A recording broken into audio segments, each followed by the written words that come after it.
Hi hello மக்களே, welcome to the world of triple T talk. இன்னைக்கு நம்ம சேனல்ல எதை பத்தி பார்க்க போறோம்னு பார்த்தீங்கன்னா, ரீசெண்டாக ரிலீஸ் ஆகி வேற லெவல் வெறித்தனமா பிளாக் பஸ்டர் சொல்லணும்னு பார்த்தீங்களா?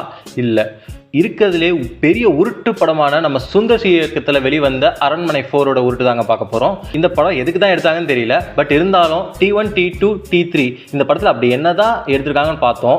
நாங்கள் நினச்ச மாதிரி தாங்க அமைஞ்சது. அந்த அளவுக்கு உருட்டுத்தனமாக எடுத்திருக்காங்க. நீங்கள் 3 பேருக்கும் தனிப்பட்ட முறையில் இந்த படத்தை பார்த்த உடனே என்னென்னலாம் தோணுச்சு, எப்படிலாம் உருட்டிருக்காங்கன்னு தோணுச்சுன்றதை பற்றி தான் இந்த வீடியோவில் பார்க்க போகிறோம். மறக்காமல் இந்த வீடியோ ஃபுல்லாக பாருங்கள், கூடவே சப்ஸ்கிரைப் பட்டனை தட்டிட்டு போயிடுங்க. அரண்மனை ஃபேன்ஸ், சுந்தர் சி ஃபேன்ஸ் மற்றும் அரண்மனை கன்னீஸ் இந்த வீடியோவை பார்க்காதீங்க. இந்த படத்தோட கதை என்னன்னா, நம்ம சுந்தர் சி லாயரா இருக்காரு, அவரோட தங்கச்சி தமனாவை நடிச்சிருக்காங்க. சோ இவங்க தங்கச்சி அவங்க விருப்பத்துக்கு ஏற்ற மாதிரி ஒரு கல்யாணத்தை பண்ணிக்கிறாங்க. இந்த கல்யாணத்துல நம்ம சுந்தர்சியோட ஃபேமிலிக்கு சுத்தமா விருப்பமே கிடையாது. அதனால இந்த 2 ஃபேமிலிக்குமே 10 வருஷம் கேப் வந்துருக்குது. அதாவது 10 வருஷமா பேச்சுவார்த்தையே கிடையாது. அந்த 10 வருஷத்துல என்ன நடந்திருக்குன்னா, நம்ம தமனாவோட ஹஸ்பண்ட் இருக்கார்ல, அவரு ஜாகிங் போகும்போது அவர் ஹார்ட் அட்டாக் இறந்து போயிடுறாரு.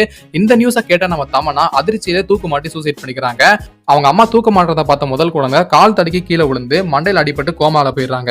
சோ இந்த நியூஸ் எல்லாத்தையுமே நம்ம சுந்தர் சி ஒரு போலீஸ் மூலமா கேட்டுட்டு இந்த சூசைட்ல ஏதோ மர்மம் இருக்கு அப்படின்னு தெரிஞ்சுக்கிட்டு இந்த ஊருக்கு கிளம்பி வராரு. இந்த ஊருக்கு வந்ததுக்கு அப்புறமா இந்த நியூஸ் எல்லாம் கேட்டு இவரே அந்த மர்மத்தை கண்டுபிடிக்கிறதுக்காக முழு வீச்சுல உள்ள இறங்கி செயல்படுறாரு. சோ இந்த மர்மத்தை கண்டுபிடிச்சாரா இல்லையா, படத்துல நெக்ஸ்ட் என்ன நடக்குது அப்படின்றதுதான் இந்த படத்தோட கதை. எங்களுக்கு என்னதான் இது ஒரு மொக்க படமா இருந்தாலுமே, கண்டிப்பா ஒரு மிகப்பெரிய மொக்க படமா இருந்தாலுமே ஒரு சின்ன கற்கள் மாதிரி அந்த இடத்துல ஒரு சின்ன சின்ன பாசிட்டிவ் இருக்கும் அப்படின்னு சொல்லுவோம்ல, அந்த மாதிரி எங்களுக்கு இந்த படத்துல பாசிட்டிவா தோன்ற விஷயங்கள்லாம் நான் சொல்றேன். ஃபர்ஸ்ட் எனக்கு இந்த படத்துல பாசிட்டிவா தோன்ற ஒரு விஷயம்னா விஷுவலுங்க. ஏன்னா இதுக்கு முன்னாடி வந்து அரண்மனை 3ல வந்து பாத்தீங்கன்னாலும் சரி, அரண்மனை 2ல வந்து பாத்தீங்கன்னாலுமே சரி, 2 படத்துலயுமே விஷுவல்ஸ் அவ்வளவு கேவலமா இருக்கும் கூட சொல்லலாம். உண்மையிலேயே வந்து ஒரு இடத்துல வந்து பாத்தீங்கன்னா ரிங்கா ரோசஸ் விளையாடுற மாதிரி அரண்மனை 3ல காமிச்சிருப்பாங்க. அந்த சீன்லாம் வந்து பாத்துட்டீங்கன்னா அவ்வளவு கேவலமா இருக்குங்க விஷுவல்ஸ். அதுவும் பேயோட விஷுவல்ஸ் அவ்வளவு கேவலமா பண்ணிருப்பாங்க. பட் இந்த படத்துல விஷுவல்ஸை பொறுத்த வரைக்கும் பேயோட விஷுவல்ஸா இருக்கட்டும், அதே செகண்ட்ல அந்த ஊரை காமிக்கிற விஷுவல்ஸா இருக்கட்டும், இது எல்லாமே விஷுவலா இந்த படத்தை சூப்பராகவே பிரசன்ட் பண்ணிருக்காங்க அப்படின்னு கூட நம்ம சொல்லலாம். இந்த படத்தோட மிகப்பெரிய பாசிட்டிவா எனக்கு தோன்ற விஷயம் என்னன்னு பாத்தீங்கன்னா, மெயினா பேக்ரவுண்ட் மியூசிக் தாங்க. நம்ம ஹிப்ஹாப் ஆதி இந்த படத்துல சூப்பராகவே பேக்ரவுண்ட் மியூசிக் போட்டிருக்காரு. மெயினா அந்த பேய் காட்டுற சீன்லாம் பாத்தீங்கன்னா பேக்ரவுண்ட்ல வந்து சூப்பரா தீம் மியூசிக் வரும். அந்த மியூசிக்லாம் கேட்கறதுக்கு உண்மையிலே நல்லாவே இருந்துச்சு. என்னதான் வந்து கிளைமேக்ஸ்ல அந்த பாட்டு வந்து லிரிக்ஸ்லாம் கேட்கறதுக்கு நல்லா இல்லைனாலும் அதுக்கு கொடுக்கப்பட்ட டோன் பிளஸ் மியூசிக் பாத்தீங்கன்னா கொஞ்சம் யூனிக்காவே இருந்துச்சுன்னே சொல்லுவேன். எனக்கு இந்த படத்துல பாசிட்டிவா பட்ட விஷயம் என்னன்னா, நம்ம சுந்தர் சி சாரோட முந்தைய படங்கள்லாம் நீங்க பாத்தீங்கன்னா அவரோட பேய் கான்செப்ட்லாம் எப்படி இருந்திருக்கும்னா, ஒரு குடும்பத்துல அவங்களை துரோகம் பண்ணி ஒருத்தவங்க கொலை பண்ணிடுவாங்க, அவங்களே திருப்பி ரிவெஞ்ச் எடுக்கிற விதத்துல பேயா வந்து தொலை பண்ற மாதிரி காமிச்சிருப்பாங்க. இதுதான் அவர் அரைச்சிட்டே இருந்திருப்பாரு, அரைச்சமாவே அரைச்சிருப்பாரு. பட் இந்த படத்துல அந்த மாதிரி இல்லாம எங்க இருந்தோ ஒரு ஈவில் ஸ்பிரிட்டே வந்து ஒரு இடத்துக்கு வந்து தொலை பண்ற மாதிரி காமிச்சிருப்பாங்க. இது ஒரு புது கான்செப்ட் தான். அதாவது இது புது கான்செப்ட் நான் சொல்ல முடியாது டோட்டலா. இது வந்து நிறைய கான்செப்ட் வந்திருக்கு, பட் இவருக்கு இது புது கான்செப்ட் தான். அந்த வகையில இது வந்து ஒரு பாசிட்டிவா தான் நான் சொல்றேன். இந்த படத்தோட பாசிட்டிவ் தோண்டி கண்டுபிடிச்சு சொல்லிட்டோம். இதுக்கு மேல முடியாதுங்க, நம்ம ரோஸ்ட்டுக்குள்ள போயிடலாம். எல்லா படத்துலயும் பாத்தீங்கன்னா ஸ்டார்டிங் கொஞ்சமாவது நல்லா காட்டிட்டு அதுக்கப்புறம் தான் கொஞ்சம் ரோஸ்ட் எல்லாம் காட்டுவாங்க. பட் இந்த படத்துல பாத்தீங்கன்னா அல்டிமேட் அங்கதான் ஸ்டார்டிங் காட்ட சொல்லி மிகப்பெரிய லெவல்ல உங்களுக்கு காமெடி காத்துட்டு இருக்கு. அது என்னன்னு பாத்தீங்கன்னா, ஸ்டார்டிங்ல ஒரு பொண்ணை காட்டுவாங்க. அந்த பொண்ணும் அவங்க அப்பா வந்து பூஜைக்கு போற மாதிரி காட்டியிருக்காங்க. அந்த பொண்ணு என்ன பண்ணுதுன்னா லைட்டா இங்க கிழிச்சுக்கிட்டு அந்த ரத்தத்தை வந்து தண்ணிலேயே அப்படியே கழுவி விட்டுறா. அந்த நேரம் பார்த்து நம்ம பூசாரி தான் அந்த படகு ஓட்டிட்டு போறது. அவர் என்ன பண்றாருன்னா, அந்த படகோட துடுப்பை பாத்தீங்கன்னா ஒரு இடத்துல வந்து இடிச்சிடுறாரு. அந்த இடிக்க சொல்ல அங்க ஒரு பானை மாதிரி இருக்கு, அதை வந்து உடஞ்சுதான் அந்த ஈவில் ஒரு ஆவி வருது. அந்த ஆவி என்ன பண்ணுது பாத்தீங்கன்னா, எல்லா படத்துலயும் என்ன பண்ணும் ஆவிங்க, நான் கூட என்ன நினைச்சேன்னா, படத்தை பார்த்த உடனே அந்த ஆவி அந்த பொண்ணுக்குள்ள பூந்துரும், அதுக்கப்புறம் வந்து அந்த பொண்ணை வந்து திரவத பொண்ணு அந்த மாதிரி தான் நினைச்சேன். பட் ஆனா இங்க வச்சாருங்க ட்விஸ்ட். என்னதுன்னா, அந்த ஆவி என்ன பண்ணிருக்குன்னா அந்த பொண்ணு கொன்னு தண்ணியில வீசிட்டு அது உட்காந்து மீனை பிடிச்சி சாப்பிடுது. அது எப்படி பாத்தீங்கன்னா உங்களுக்கு ஞாபகம் எங்க போவோம்னா, கன்ஃபார்ம் பேர் கிரில்ஸ் கிட்ட தான் போவோம். பேர் கிரில்ஸ் வந்து புரோட்டீன் அப்படின்னு பச்சையெல்லாம் எப்படி எடுத்து சாப்பிடுறோம், அந்த மாதிரி மீனை பிடிச்சி சாப்பிடுது. எனக்கு தெரிஞ்சு பொண்ணு கூட பொண்ணு கிட்ட எந்த ஒரு புரோட்டீனும் இல்ல, எனக்கு இதுலதான் புரோட்டீன் கிடைக்கும். அந்த மாதிரி அந்த பார்வை பார்க்கும் பாருங்க, அது பார்த்தோன்னே எனக்கு வந்து பேர் கிரில்ஸ் ஞாபகம் தான் வந்துச்சு. உங்களுக்கு அந்த ஞாபகம் வந்துச்சா இல்லையான்னு சொல்லுங்க. ஏங்க, அந்த சீன்லயே இன்னொரு மிகப்பெரிய காமெடியான ஒரு விஷயம் இருக்குங்க. அது எத்தனை பேர் நோட் பண்ணீங்க? ஏன்னா இது வரைக்கும் என்ன சொல்லலாம்னா, ஒருத்தரோட உடம்புல இருந்து ஆவிய வெளியில எடுக்கிறத நம்ம பார்த்திருப்போம். ஆனா ஒரு ஆன்மாக்குள்ள இருந்தே ஆன்மா வெளில எடுக்கிற மாதிரி இந்த படத்துல காமிச்சிருக்காங்க பாருங்க.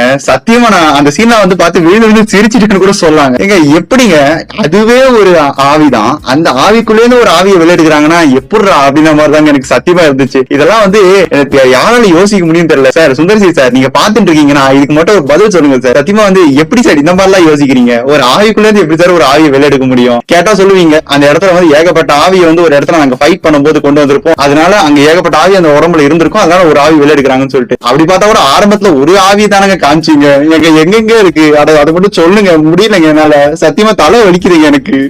எனக்கு இந்த படத்துல ஒன்னே ஒண்ணுதாங்க, நம்ம ராசிகனை வந்து ஸ்கூட்டர்ல வீட்டுக்குள்ள வந்துட்டு இருப்பாங்கல்ல, ஸ்கூட்டரோட தூக்கி தமன்னா பேய் வந்து தூக்கி எரிஞ்சிருப்பாங்க. அந்த இடத்துல நான் என்ன நினைச்சேன்னா, ராசிகனா வந்து பேயா மாறிட்டாங்க, அந்த பேய் வந்து நம்ம ராசிகனாவை கொன்னு பேயா மாறிட்டாங்க.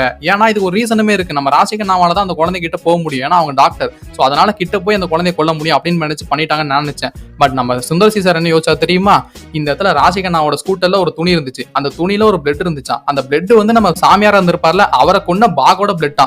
சபா முடியலடா டேய் சுந்தர் சி சார், சிம்பிளா இந்த மாதிரி வச்சுட்டு போயிருந்தா நாங்க ரசிச்சிருப்போமே, ஏன் இந்த மாதிரி பண்ணீங்க? கண்டிப்பா இது ஒரு டிசப்பாயின்மெண்ட் தான், எனக்கு இது நெகட்டிவா தாங்க பட்டுச்சு. உங்களுக்கு எப்படின்றத கமெண்ட்ல சொல்லுங்க. எல்லா இடத்துலயும் பாத்தீங்கன்னா பேங்க்லயோ இல்ல வெளியிலயோ வட்டி கடன் வாங்கணும்னு பாத்தீங்கன்னா எல்லா இடத்துலயும் அவங்க இறந்ததுக்கு அப்புறம் ஒண்ணு அவங்க பசங்களை பிடிப்பாங்க, அப்படி இல்லைன்னா அவங்க ரிலேட்டிவ்ஸ் தான் பிடிப்பாங்க. பட் இந்த படத்துல கொஞ்சம் டிஃப்ரெண்டா பண்ணிருக்காங்க. அது என்னன்னு கேட்டீங்கன்னா ஒன்னும் இல்ல, அந்த பிசினஸ்ல வேலை பார்க்குற ஒர்க்கர்ஸை போய் பிடிச்சி அவங்கள சாத்துன்னு சாத்துறாங்க. அந்த ஒர்க்கர்ஸ் வேற யாரும் இல்ல, மேஸ்திரியா யோகி பாபு பிளஸ் கார்பெண்டரா நம்ம விடிவி கணேஷ், இவங்க ரெண்டு பேரும் மொத்துன்னு மொத்துறாங்க. இந்த இடத்துல பாத்தீங்கன்னா உண்மையிலே கேட்க வேண்டிய ஆள் யாருன்னு பாத்தீங்கன்னா சுந்தர் சி கிட்ட தான் கேட்கணும். ஏன்னா வந்து அவர் தான் தமன்னாவோட அண்ணா ரிலேட்டிவ். அதை விட்டுட்டு சம்பந்தமே இல்லாத ரெண்டு பேரை கும்முன்னு குத்தி 4 நாள் வச்சு அடிக்கிற மாதிரி காட்டுறாங்க. ஏன் இந்த படத்துல ஒரு சூப்பரான காமெடி இருக்கு. அது என்னன்னு பாத்தீங்கன்னா, நம்ம யோகி பாபு ராசிகா நம்ம கிஸ் அடிக்கிறதுக்காக போவாரு. அந்த இடத்துல பாத்தீங்கன்னா திடீர்னு நம்ம டெல்லி கணேஷ் வந்துருவாரு, அவருக்கு கிஸ் அடிச்சிருவாரு. இதை பார்த்து நான் விழுந்து வந்து சிரிக்கல, ஏன்னா அந்த சீன் சுத்தமாவே சிரிப்பு வரல. இந்த காமெடிக்கெல்லாம் கை குழந்தை கூட கை தட்டி சிரிக்காது, அந்த அளவுக்கு மோசமா இருக்கு. இப்ப நீங்க கேட்கலாம், கை குழந்தை எப்படா கை தட்டி சிரிக்கும் அப்படின்னு கேட்கலாம். நீங்க இந்த படத்துல லாஜிக் கேட்டீங்களா? அப்ப நான் மட்டும் நான் இழுச்சவாடா, ராத்திரிலாம் படுத்தா தூக்கமே வர மாட்டேங்குது.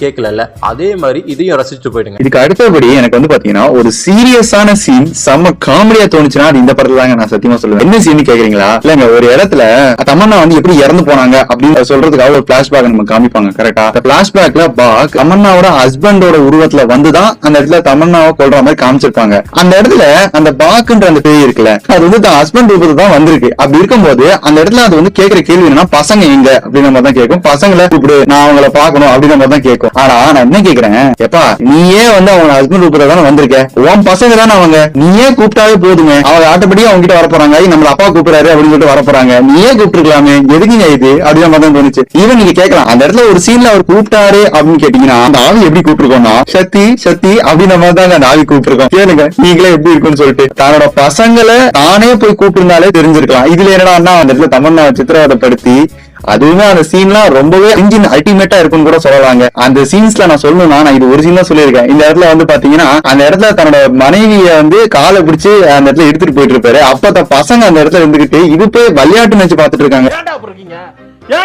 சத்தியமா எனக்கு உலகத்திலேயே இந்த அளவுக்கு பசங்களை நான் இப்பதாங்க பாக்குறேன். ஓகே, நான் ஒத்துக்கிறேன், சின்ன பசங்க அதெல்லாம் விளையாட்டா தான் பாப்பாங்க, அது வந்து ஒரு சீனுமே வச்சிருப்பாங்க அந்த இடத்துல வந்து அவங்க ஐடென்டிட்டி விளையாடுறாங்கன்னு சொல்லிட்டு. பட் இருந்தாலுமே இது கொஞ்சம் ஓவரா தாங்க தெரிஞ்சது. எத்தனை பேருக்கு இந்த சீன் ஓவரா தெரிஞ்சதுன்றத சொல்லுங்க. பேசாம டேரக்டா வந்து தான் பசங்களை கூப்பிட்டுருக்கலாம். என்னதுன்னு எனக்கு சத்தியமா புரியல. இதை பத்தி என்ன நினைக்கிறீங்கன்றத சொல்லுங்க. சோ அரண்மனை 4ஓட ரோஸ் பாக்குற நடுவுல ஒரு அப்டேட் வந்திருக்குங்க. அதாவது டாக்டர் ஸ்ட்ரேஞ்ச் இந்த மல்டிவர்ஸ் ஆஃப் மேட்னஸ் பார்ட் 2, அதாவது டாக்டர் ஸ்ட்ரேஞ்ச் 3rd பார்ட்டுக்கான ஒரு அப்டேட் வந்திருக்கு. என்னது சொல்றேன். இந்த படத்துல வந்து ஒரு சீக்வன்ஸ் அமைக்கப்பட்டிருக்கும். நம்ம வந்து ஒரு மந்திரவாதி ஒரு சைடும், இந்த சைடுல தமன்னா வந்து ஃபைட் பண்ற மாதிரி ஒரு சீக்வன்ஸ் அமைச்சிருப்பாங்க. அதுல என்னன்னா, நம்ம மந்திரவாதியை வந்து டாக்டர் ஸ்ட்ரேஞ்ச், அதாவது சுப்ரீம் ஸ்ட்ரேஞ்ச் ஆகும், இந்த இடத்துல தமன்னா வந்து doctor strange F616 doctor strange ஆகும் அமைக்கப்பட்டு ஒரு ஃபைட்டை வச்சு விட்டுருப்பாரு.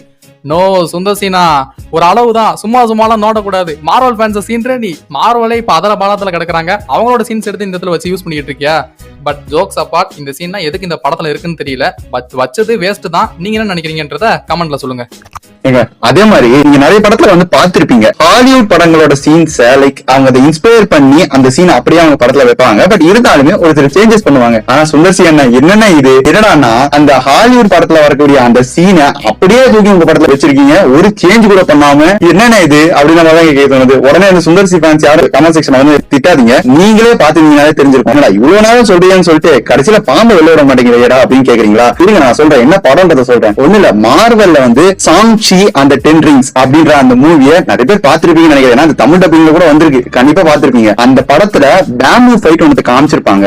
அந்த படத்தை நீங்க ஒரு சைடுல பாருங்க. அதே சீனை இந்த இடத்துல அரண்மனை 4ல வந்து அந்த சீனை பாருங்க, உங்களுக்கே தெரியுங்க எந்த அளவுக்கு சிமிலாரிட்டிஸ் இருக்கு அப்படின்னு சொல்லிட்டு. சத்தியமா ஒரு சீன் கூட மாத்தாம அப்படியே வச்சிருக்காருங்க. என்னன்னா இது கடைசியில இப்படி பண்ணிட்டேன்னு போனேன். சோ என்னோட என்னோட மூணாவது அந்த கடைசி பாயிண்ட் என்னன்னா, ஃபைனல் பேட்டில் பாத்தீங்கன்னா நம்ம பாகா மாறின மந்திரவாதி வந்து சக்தின்ற அந்த குழந்தைய சின்ன குழந்தைக்கு சாப்பாடு விடுற அம்மா மாதிரி தோத்தி பிடிக்க போயிருப்பாரு. நான் இந்த இடத்துல ஒன்னே ஒன்று தான் கேட்கறேன், நீ எவ்வளவு பவர்ஃபுல்லான ஒரு பேய், நீ நினைச்சிருந்தா சொடக்கு போற செகண்ட் அந்த குழந்தைய கிட்ட வர வச்சு சோழியை முடிச்சுட்டு வீட்டை பார்த்து போயிருக்கலாம். அதெல்லாம் விட்டுட்டு தோத்தி கண்ணாமூச்சி ஆடிக்கிட்டு இருக்கு. இந்த லாஜிக் இந்த படத்துல தான் சொல்லிருக்காங்க. அதையும் நான் சொல்றேன் கேளுங்க.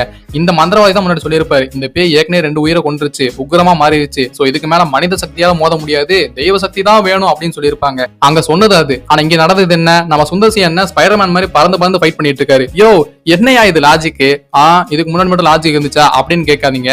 இதுக்கு முன்னாடி லாஜிக் இல்லதான், பட் இதுல லாஜிக் என்ன ஸ்பெல்லிங்னு கேட்பாங்க போலயே. அந்த மாதிரில இந்த சீன் அமைஞ்சிருக்கு. இதை பார்த்து நீங்க என்ன நினைக்கிறீங்கன்றத கமெண்ட்ல சொல்லுங்க. எனக்கு தெரிஞ்சு அரண்மனை 4 டீம் மொத்தமாவே சேர்ந்து மேல்மருவத்தூர் கோயில் போயிருக்காங்கன்னு நினைக்கிறேன். ஏன்னா கிளைமேக்ஸ்ல அமைஞ்ச பாட்டு அப்படி என்னன்னு பாத்தீங்கன்னா, நம்ம லிரிசிஸ்ட் மேல்மருவத்தூர்ல கேட்கிற எல்லா பாட்டுல இருந்து ஒவ்வொரு லைன் எடுத்து இந்த பாட்டுல அப்படியே புகுத்திருக்காரு. என்னங்க லிரிக்ஸ் எழுதி வச்சிருக்கீங்க? லிரிக்ஸ் ஆடா முக்கியம், யாரு ஆடுறான்னு பாடுறா. யார் ஆட போறா? எப்பவும் போல நம்ம குஷ்பாக்க தான் ஆட போறாங்க. என்ன வேற ஆள் மாதிரி தெரியுது. க்ளோஸ் போ சிம்ரன். என்ன சிம்ரன் இது, நீங்களுமா எப்படி இறங்கிட்டீங்க?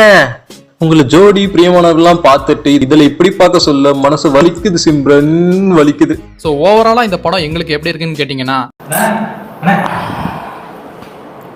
எப்படி முடிஞ்சா இந்த ரோஸ்ட்டை பார்த்ததுக்கு அப்புறமும் இந்த படத்தை நான் பார்க்க போறேன் அப்படின்னு யாராவது இருந்தீங்கன்னா உங்க மன தைரியத்தை பாராட்டி ஆகணும். சப்போஸ் இல்லப்பா இந்த படத்தை பார்த்துட்டு தான் ஒரு ரோஸ்ட்டை பாக்குறேன் அப்படின்னு யாராவது இருந்தீங்கன்னா மறக்காம அந்த எக்ஸ்பீரியன்ஸ் கமெண்ட்ல சொல்லுங்க. நாங்க ஒரு தாறுமாறு தடலடி வீடியோ உங்க மீட் பண்றோம். அது வரைக்கும் வாழ்க்கையை ஜாலியா என்ஜாய் பண்ணுங்க. அதே சமயத்துல இந்த மாதிரி படத்தை தவிர்த்துருங்க. Tata, bye bye.